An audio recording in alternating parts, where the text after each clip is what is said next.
حضرت غوث پاک جیلانی شیخ عبدالقادر رضی اللہ تعالیٰ غوث اعظم درمیان اولیاء چو محمد درمیان انبیاء۔ غوث اعظم کا ولیوں میں وہی مقام ہے جو نبیوں میں رسول کریم کا مقام ہے۔ حضرت غوث پاک رضی اللہ تعالیٰ عنہ کو اللہ نے بڑے اعزازات سے نوازا۔ ایک اعزاز اللہ نے یہ دیا کہ ماں کی طرف سے حسینی ہیں، باپ کی طرف سے حسنی سید، نانا بھی اللہ کے ولی، دادا بھی اللہ کے ولی، پھوپھی بھی اللہ کی بہت بڑی ولی ہے، بہت بڑی ولی۔ والد گرامی، آپ نے وہ سیب والا واقعہ تو بڑا ہی سنا ہوا ہے، اس طرف تو میں نہیں جاتا۔ ماں بھی اللہ کی بہت بڑی ولی ہے۔ یہ اللہ نا اسباب بناتا ہے، خود ماحول بناتا ہے۔ آپ کے جو والد گرامی تھے ان کا نام تھا ابو صالح سید موسیٰ جنگی دوست رحمت اللہ علیہ۔ بادشاہ کے کچھ سپاہی تھے جو مٹکے اٹھا کے جا رہے تھے، اور مٹکے تھے شراب کے بھرے ہوئے، مٹکے اٹھا کے جا رہے تھے۔ حضرت سید محمد موسیٰ جنگی دوست رحمت اللہ علیہ بھی قریب سے گزرے۔ یہ کیا ہے بھائی؟ بدبو سے سمجھ تو گئے، تصدیق کے لیے پوچھا کیا ہے؟ انہوں نے کہا جناب یہ بادشاہ کا سامان لے کے جا رہے ہیں۔ آپ تو جھنڈے والی گاڑی کو ویسے نہیں نہ پوچھ سکتے، سوال ہی نہیں پیدا ہوتا۔ آپ چونکہ جمہوری لوگ ہیں، آپ نے تو بس دفتر بنانا ہے، جب الیکشن ہوگا نا اپنے دروازے کے سامنے سارے محلے سے لڑائی لینی ہے کہ ووٹ میرے آکے دیں، پھر ٹھیک 1.5 مہینے کے بعد سجدہ صاف بھی کر جاتے ہیں، بندہ غلط سی میں نے پتہ ہی نہیں لگا۔ تو یہ پہلے سوچنا تو تھوڑا سا صحیح، بلا وجہ الیکشن تو روز کبھی کبھی آئے گا، تو ہم نے ایک جگہ تو روز رہنا، ایک دوسروں سے جھگڑے کرنا اور معاذ اللہ تعالیٰ غیبتیں کرنا، عزتیں اچھالنا، یہ مسلمان کا شیوا نہیں ہے۔ حضرت غوث پاک کے والد نے پوچھا کیا لے کے جا رہے؟ بادشاہ کا سامان ہے جی۔ ہاتھ میں ڈنڈا تھا، 3 مٹکے تھے شراب کے بھرے ہوئے، زور سے ایک ایک ڈنڈا مٹکوں پہ مارا تو مٹکے ان کے سروں پہ ٹوٹ گئے۔ بادشاہ سلامت، ہم ساری تقریباً بادشاہ سلامت ہوتے ہیں، یہ کسی کی جرت ہے مطلب میرے گھر کے معاملے میں مداخلت کرے ہو، پھر بادشاہ ہو۔ لوگوں نے جا کے بڑی غیبتیں کی، بڑی بڑی کہانیاں سنائیں۔ اس نے تو توڑ دیا جی مٹکے آپ کے، نے کوئی حال نہیں چھوڑا۔ تو بادشاہ کہنے لگا بلاؤ سید موسیٰ پاک جنگی دوست رحمت اللہ علیہ کو بلا لیا۔ تو کہنے لگے بادشاہ تمہیں پتا تھا مٹکے کس کے ہیں؟ آپ فرمانے لگے پتا تھا مجھے۔ کہا کیوں توڑے؟ فرمایا اس لیے توڑے کہ مجھے تیرے اوپر رحم آ گیا تھا، تو اگر شراب پیے گا تو دوزخ میں جلے گا، مجھے رحم آیا تھا میں نے توڑ ڈالے۔ تو کہنے لگا آپ کون ہیں؟ تو آپ فرمانے لگے میں محتسب ہوں، میری حساب کتاب لینے کی ڈیوٹی ہے، محتسب ہوں، غلط آدمی کا حساب کروں گا۔ تو بادشاہ کہنے لگا کس نے ڈیوٹی لگائی آپ کی؟ فرمانے لگے میری ڈیوٹی میرے رب کریم نے لگائی ہے، میری ڈیوٹی اللہ نے لگائی ہے۔ تأمرون بالمعروف وتنہون عن المنکر، مسلمان کے ذمے ہے اچھائی کا حکم دے گا، برائی سے روکے، یہ ذمہ داری ہے میری، اللہ نے ڈیوٹی لگائی ہے۔ بادشاہ پہ اتنا روب طاری ہوا کہ کہنے لگا حضور آپ کی بڑی مہربانی، آپ نے یہ کام کیا۔ کہنے لگا جناب اگر آپ اجازت دیں تو میں بھی آپ کو محتسب نہ بنا دوں، آپ میرے وزیر بن جائیں، کوئی بندہ اس طرح کا کام کرے تو اسے روکیں۔ تو آپ فرمانے لگے نہیں، تو اپنی نوکری سنبھال کے رکھ، جسے اللہ ڈیوٹی پہ لگائے اسے پھر بندوں کی ڈیوٹیاں نہیں کرنی چاہیے۔ یہ اعزاز اللہ نے انہیں دیا، یہ شان رب کریم نے عطا فرمائی۔ ان کے صاحبزادے تھے حضرت غوث پاک جیلانی رضی اللہ تعالی عنہ۔ اللہ تعالیٰ نے جب کسی شخص سے کام لینا ہوتا ہے تو اللہ اس کے لیے اسباب بھی خود ہی پیدا کر دیتا ہے۔ علامہ اقبال اپنے استاد کی بڑی قدر کرتے تھے، شمس العلماء کی۔ تو ایک دن حضرت شمس العلماء سے کہنے لگے استاد جی آپ کی مہربانی سے پڑھ گیا ہوں۔ تو فرمانے لگے پتر تیری کلاس میں تو 250 لڑکا تھا، میری مہربانی تو سب پہ تھی، پر سارے تو اقبال نہیں نہ بنے۔ فرمانے لگے تیرے اندر بھی کوئی خوبی تھی، اس کی وجہ سے اللہ نے تجھے یہ اعزاز، کوئی تھی کوئی چیز تیرے اندر بھی۔ اللہ تعالیٰ جب کسی بندے کو نوازتا ہے نا تو بندہ بھی محنت کرتا ہے، لیکن اس کی محنت سے زیادہ اللہ کے فضل کا دخل ہوتا ہے۔ تو بندے کئی دفعہ کہنے لگ جاتے ہیں بڑی مشقت کی، بڑی محنت کی، کچھ بھی نہیں ہوتا، زیادہ اللہ کے فضل کا انحصار ہوتا ہے۔ رب جیسے چاہتا ہے ویسے فیصلے دیتا ہے۔ آپ فرماتے ہیں کہ میں چھوٹا سا تھا، والد انتقال کر گئے، والدہ تھی میری اور ہم 2 بھائی تھے۔ فرماتے ہیں بچے کھیلنے کے لیے نکلے تو میں بھی ان کے پیچھے کھیلنے نکل گیا۔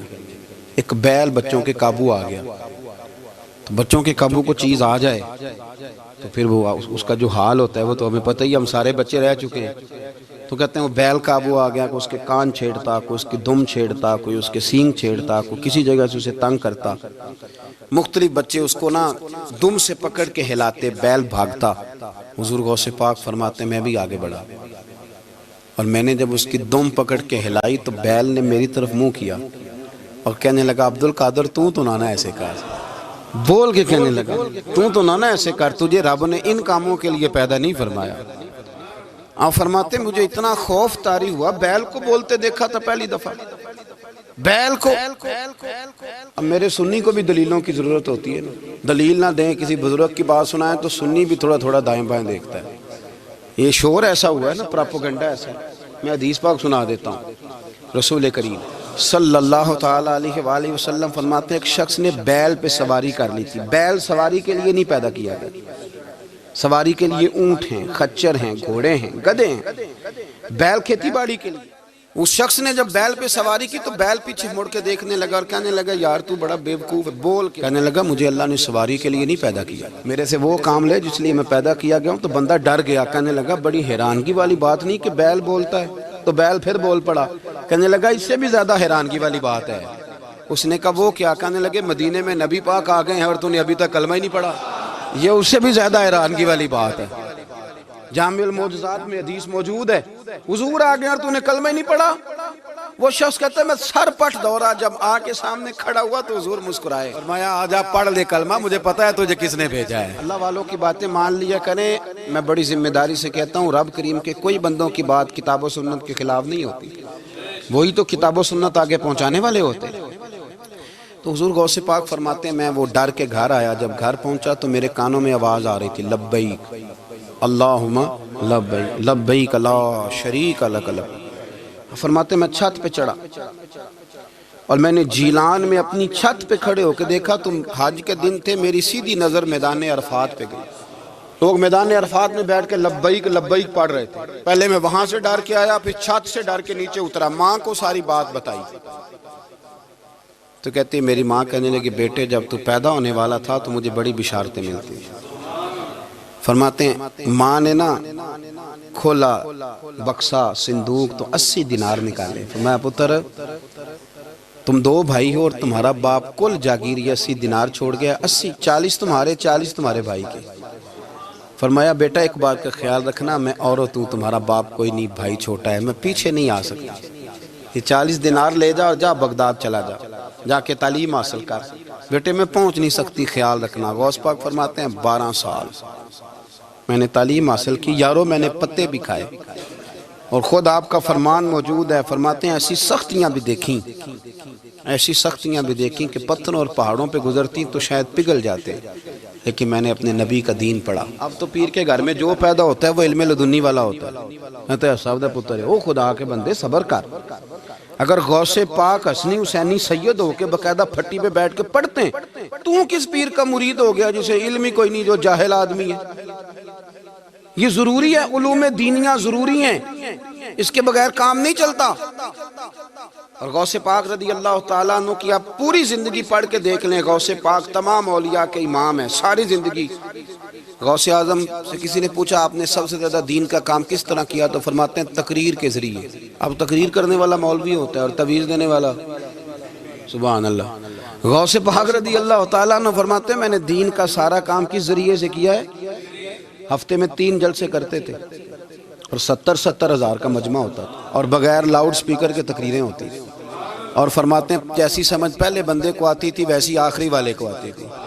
لوگوں نے کہا حضور یہ کرم کیسے ہوا؟ فرمانے لگے میں نے جب تعلیم حاصل کر لی تو بولنا آتا ہی نہیں تھا، تو میں بڑا پریشان، ایک دن سو گیا تو خواب میں رسول کریم کا دیدار نصیب ہوا۔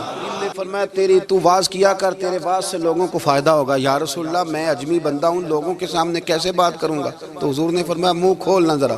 کہتے میں نے منہ کھولا تو محبوب نے 7 دفعہ لعاب دہن ڈالا میرے منہ میں۔ آپ فرماتے ہیں پھر بولتا میں تھا، اثر کوئی اور پیدا کر دیتا۔ حضور غوث پاک رضی اللہ تعالیٰ عنہ نے 40 سال دین کا کام کیا۔ صبح کے وقت فقہ کا درس دیتے تھے فجر کے بعد، کچھ دیر کا ناشتہ کرتے سو جاتے، پھر آ کے مدرسے میں پڑھاتے باقاعدہ بچوں کو۔ غوث پاک رضی اللہ تعالیٰ عنہ کی سیرت پر آپ ساری کتابیں پڑھ لیں، ساری کتابیں لو، میں نے بھی بڑا ہی دعویٰ کر دیا، یعنی ساری کتابیں جتنی اب تک چھپی ہوئی ہیں ساری پڑھ لو، کہیں نہیں ملے گا کہ ہم غوث پاک کے آستانے پہ گئے۔ غوث پاک کسی بندے نے یہ نہیں کہا ہم غوث پاک کے آستانے پہ گئے، غوث پاک کے دربار پہ گئے، سب نے یہی لکھا ہے کہ ہم حضور غوث پاک کے مدرسے میں گئے۔ ہمارے نا مدرسوں میں سبق تقسیم ہوتے ہیں، سال جب شروع ہوتا ہے نا تو سبق تقسیم ہوتے ہیں، ہمارے مدرسے میں بھی تقسیم کرتے ہیں ہمارے مولانا۔ آپ حدیث پاک پڑھائیں گے، فلانا استاد منطق پڑھائے گا، فلانا فلسفہ پڑھائے گا، فلانا یہ سبق تقسیم ہوتا ہے، فلانا قرآن، فلانا حدیث، فلاں فقہ۔ تو غوث اعظم کے مدرسے کے جو ناظم تعلیمات تھے وہ کہنے لگے حضور سبق بانٹنا ہے تو آپ کو کون کون سے سبق دے دیں، کون کون سا پیریڈ پڑھائیں گے؟ تو آپ فرمانے لگے نہیں پیریڈ رہنے دو۔ حضور پھر فرمایا اس طرح کرو، لائق بچے تم رکھ لو اور نالائق سارے مجھے دے دو، میں جانوں اور نالائق جانے، نالائق سارے میرے۔ غوث پاک رضی اللہ تعالیٰ نالائق سارے رکھ لیے، کند ذہن، اور حضور غوث پاک ان کو اسباق پڑھایا کرتے، ان پر محنت کرتے۔ فجر کے بعد فقہ کا درس، 10 بجے مدرسے کی کلاس، زور کے بعد حدیث پاک کا درس، مغرب کے بعد تفسیر بیان کرتے۔ بانج علموں جو کرے فقیری وہ کافر مرے دیوانہ، اور عشاء کی نماز کے بعد ہفتے میں 3 جلسوں سے خطاب۔ اور یہ سارے کام کر کے نا تو پھر بھی غوث اعظم جب دنیا چلی جاتی تو وضو کر کے مصلی پہ بیٹھ جاتے، اور 40 سال بیت گئے، ساری رات اللہ کی بارگاہ میں عبادت کرتے۔ 40 سال حضور غوث پاک کو اللہ نے بڑا اعزاز دیا، کتابیں لکھی، ڈیوٹی کی، محنت کی، کوشش کی پوری دنیا میں۔ میں پہلے بھی بتا چکا ہوں، پھر بتاتا ہوں، یہ جو صلاح الدین ایوبی کا بہت نام لیتے ہیں نا، بہت بڑے مجاہد تھے۔ صلاح الدین ایوبی کے ساتھ 70,000 کی فوج تھی، سارے کے سارے غوث پاک کے مرید تھے۔ صلاح الدین ایوبی نے حضور غوث پاک کی زیارت نہیں کی، پر تعلیم غوث پاک کے مدرسے میں حاصل کی۔ اس کو بڑا شوق ہو نا کتابیں دیکھنے کا، وہ میرے پاس آئے، میں دکھاؤں گا انشاءاللہ تعالی۔ صلاح الدین ایوبی حضور غوث پاک کے مدرسے کا طالب علم ہے۔ یہ آپ کے ملک میں 2-3 دن سے رٹا چل رہا ہے، وکیلوں کا، ڈاکٹروں کا، کل سے یونیورسٹی کا بھی چل گیا ہے۔ یہ لڑائی کسی مولوی 2 گروپوں میں ہوئی ہوتی نا، چلو نام بولو، میں نے پتہ ہے اگلی گل جب کسی مولویوں کے 2 مدرسوں میں ہوتی نا تو جو طوفان اٹھنا تھا نا ہر چوک میں، مولوی لڑاندے بڑا نہیں یہ بڑی۔ میں نے دعوت دی تھی پرسوں، میں نے کہا جب وکیل مکمل تعلیم کر لینا اسے 2 سال مدرسے میں لاؤ، ہم اسے سکھائیں گے اٹھنا کیسے ہے، بیٹھنا کیسے ہے، ان کو لاؤ۔ اس لیے کہ ہم اپنی بات نہیں بتائیں گے، ہم بتائیں گے محمد عربی کی باتیں صلی اللہ علیہ۔ مہربانی کرو، مجھے کوئی شکوہ نہیں ان سے، کوئی کسی قسم کا نہیں، اس لیے کہ ہمارے ملک میں نا احتجاج کا کلچر پرموٹ کیا گیا ہے، ہم نے یہ ماحول بنا کے دیا ہے سڑک بلاک کرنے کا۔ یہ ہمارے قریب ایک گاؤں ہے تو روز ڈکیتیاں ہوتی تھی، بچہ بھی قتل، پولیس والے سنتے ہی نہیں تھے، ان بیچاروں نے روڈ بلاک کیا تو سب صحیح ہو گیا، اسی وقت سارا کچھ ہو گیا، اب پہرے داری بھی لگتی ہے، اب چوکیاں بھی قائم ہو گئی، سب کچھ ہو رہا ہے۔ مزاج بنا دیا ہم نے، یہ عدم برداشت ہے، یہ کلچر خطرناک ہے، یہ کلچر تباہ کرے۔ وکیل کوئی غیر نہیں، ہمارے اپنے بھائی ہیں، کون ہیں وہ؟ ڈاکٹر کون ہے؟ ہمارے اپنے۔ یہ جو بچے یونیورسٹی میں لڑے کون ہیں؟ ہمارے اپنے۔ ہم ان کو کاٹ کے نہیں پھینک سکتے، یہ کوئی دوسرے لوگ نہیں، سب کو ضرورت ہے ایک دوسرے کی، لیکن خدا را مہربانی کرو معاشرے میں برداشت کا کلچر پیدا کرو، سکون کا کلچر پیدا کرو، سہنا سیکھو۔ سنو ایک بات کرتا ہوں، اللہ کرے کہ میں سمجھا سکوں، سارے فیصلے خود نہ کرو۔ اگر تمہیں نظر آئے نا کہ آپ کے ساتھ کہیں ناانصافی بھی ہو رہی ہے تو ساری عدالتیں دنیا میں نہیں لگنی، ایک قیامت میں بھی لگنی ہے۔ ہاں امام حسن کو زہر دے دیا گیا تو امام حسین کہنے لگے بھائی بتاؤ کس نے دیا ہے؟ فرمایا حسین اگر وہ نہیں جس پر مجھے شک ہے تو میں کسی آدمی کا بلا وجہ تمہیں نام کیوں بتا دوں؟ کہا پھر بھائی آپ اشارہ تو نہیں بتا دے؟ تو فرمایا حسین اگر وہی ہے نا جس پر مجھے شک ہے تو پھر بھی میں نے فیصلہ اپنے رب پہ چھوڑ دیا۔ فرمایا میرے رب سے زیادہ بہتر فیصلے کرنے والا کوئی موجود کچھ فیصلے اللہ پہ چھوڑ دو. آپ یقین کریں آپ کو بڑا ہی مزہ آئے گا, آپ کو سکون آئے گا زندگی میں. کچھ فیصلے اللہ پہ چھوڑو, برداشت کا کلچر پروموٹ کریں اس وطن کے اندر. یہ بڑا پیارا ملک ہے, اس میں برداشت کا کلچر پیدا کریں. وکیل کو ہر وقت ڈاکٹر کی ضرورت ہے, ڈاکٹر کو ہر وقت وکیل کی ضرورت ہے. ہم ایک دوسرے کے بغیر دیکھیں نا, میں نے آئین بھی رکھا ہوا ہے پاکستان کا, لیکن اس کے باوجود کوئی مسئلہ بن جائے تو میں کسی وکیل صاحب کو فون کرتا ہوں. میرے دوست ہے, میں پوچھتا ہوں کہ یار یہ مسئلہ ہے, اس کا کیا حل ہے. ہم مل کے رہتے ہیں معاشرے میں. برداشت کے کلچر کو پروموٹ کریں, پیار کریں, محبت بانٹیں. یہ وطن ہے, اس کو مل کے سنواریں گے تو انشاءاللہ تعالی یہ رسول اللہ کے دین کا قلعہ بنے گا بڑا مضبوط. اس سے پیار کریں. مثبت غلط بات ہے تو اس کو آپ سمجھائیں, اس پر تبلیغ کریں, لیکن یہ نہ کریں کہ آپ عدم برداشت کا ماحول پیدا کریں. حضور غوث پاک رضی اللہ تعالیٰ عنہ دین کا کام. ایک بات,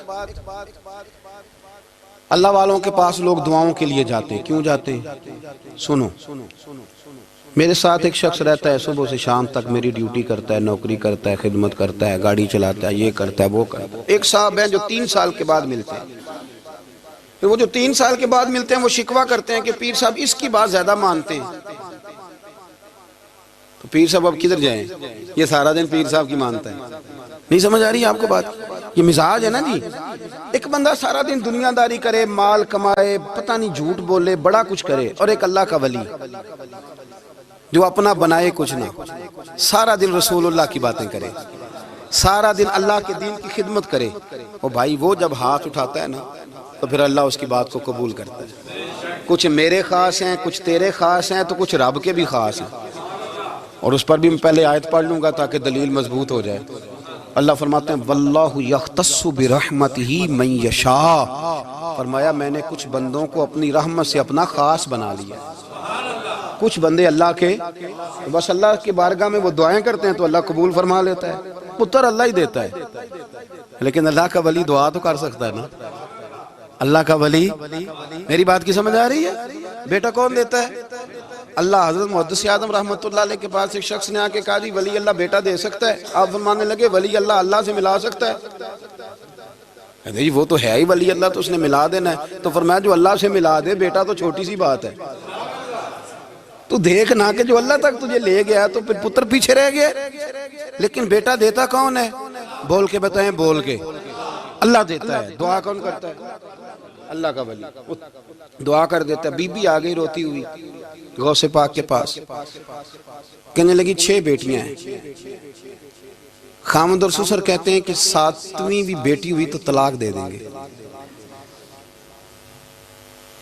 تھوڑا سا اگر بندہ مالدار بھی ہو تو پھر وہ ہمارا دماغ جہاں مرضی چلتا ہے نا. یہ جہالت آج بھی بہت ساری جگہوں پہ پائی جاتی ہے. تہذیب سکھاتی ہے جینے کا سلیقہ, تعلیم سے جاہل کی جہالت نہیں جاتی.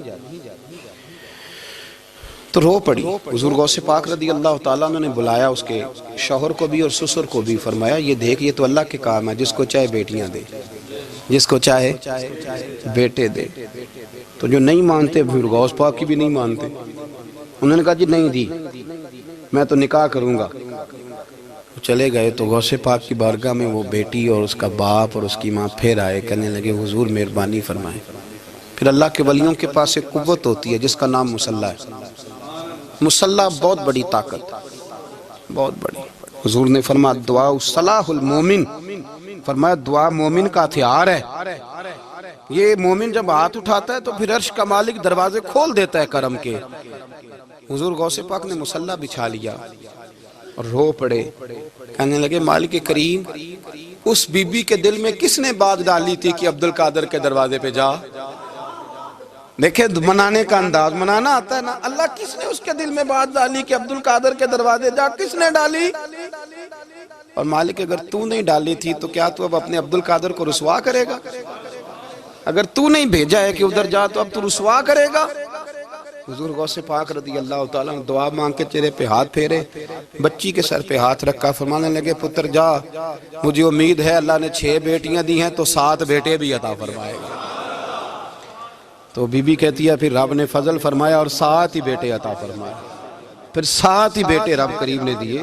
تو جو اللہ کی مان تھا پھر اللہ بھی اس کی. تو اس میں اختلاف کی کیا بات ہے؟ یہ سادی سی بات ہے. ایک بغداد کا سوداگر تھا, بڑا مالدار تھا۔ ایک دن اس نے بغداد کے سارے علماء اور مشائخ کی دعوت پکائی تو غوث پاک کے پاس بھی آیا، کہنے لگا حضور شام کا کھانا ہے۔ آپ نے اس کا چہرہ دیکھا تو وہ رو پڑا، کہنے لگا بغداد کے پیر انکار نہ کرنا۔ آپ نے فرمایا تو جا میں آؤں گا۔ شاگرد مرید کہنے لگے حضرت جی آپ بڑی مشغولیت تھی شام کو، فرمایا اتنا بڑا آدمی جب رو پڑتا ہے تو لگتا ہے بڑا مجبور ہے، چلیں گے۔ شام کو جب اس کے دروازے پہ گئے تو کھانا بھی اس نے چنا تو ساتھ اس نے ایک ٹوکرا ایک صندوق بھی لا کے رکھا، اوپر سے خالی۔ جب غوث پاک نے اٹھ کے دیکھا تو اندر اس سوداگر کا بیٹا، اس تاجر کا بیٹا، دونوں ٹانگوں سے معذور، دونوں ہاتھوں سے معذور، ایک ہی بیٹا اپاہج ہے۔ وہ تاجر رو پڑا، کہنے لگا حضور بڑی دنیا جانتی ہے، بڑا مال ہے، اور جب تنہا بیٹھتا ہوں تو کھول کے روتا ہوں۔ وہ بے نیاز ہے نا، ساری زندگی کے بعد ایک بیٹا دیا تو وہ بھی اپاہج ہے۔ حضور بال سفید ہو گئے، لوگوں کی اولاد بڑھاپے کا سہارا بنتی ہے، میں بوڑھے وقت میں اس کو اٹھا کے پیشاب پخانے کے لیے لے کے جاتا ہوں۔ بغداد کے عبدالقادر سنا ہے جب تو دعا مانگتا ہے تو رب قبول فرما لیتا ہے، تو مہربانی فرما اگر میرا پتر ٹھیک ہو جائے، میرا زور کوئی نہیں مالک، بے نیاز ہی بڑا ہے، اگر مہربانی ہو جائے۔ تو غوث پاک نے پھر مصلی بچھایا، مصلی بچھا کے کہنے لگے مالک تو اپنے بندوں کے دل میری طرف کیوں موڑتا ہے، اور اگر موڑتا ہے تو پھر رحمت کی نظر فرما، بندہ نوازی فرما۔ ایک باپ اتنے رو رو کے آنسو بہا رہا ہے تو کرم نوازی فرما۔ حضور غوث پاک نے ابھی چہرے پر ہاتھ نہیں پھیرے کہ بچہ اللہ اکبر کہتا ہوا صندوق سے باہر نکل آیا۔